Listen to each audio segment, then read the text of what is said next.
বেড়িবাঁধ ভেঙে হাওরে হুহু করে ঢুকছে পানি।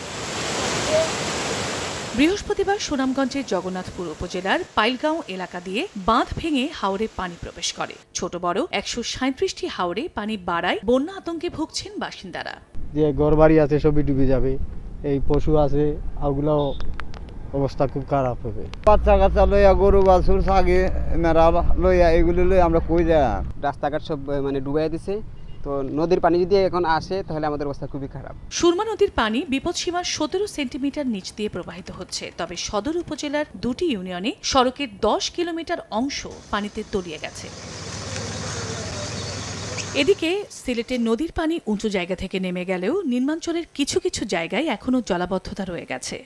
নগদে ৫০০ টাকা বা তার বেশি পেমেন্টে পেতে পারেন ঢাকায় জমিসহ ২০ কোটি টাকার পুরস্কার।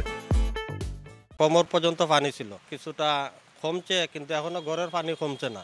তবে বৃহস্পতিবার সামান্য বৃষ্টিপাতের সম্ভাবনা রয়েছে বলে জানিয়েছে স্থানীয় আবহাওয়া অফিস। গত ২৪ ঘন্টায় এ অঞ্চলে ১৪ মিলিমিটার বৃষ্টিপাত রেকর্ড করা হয়।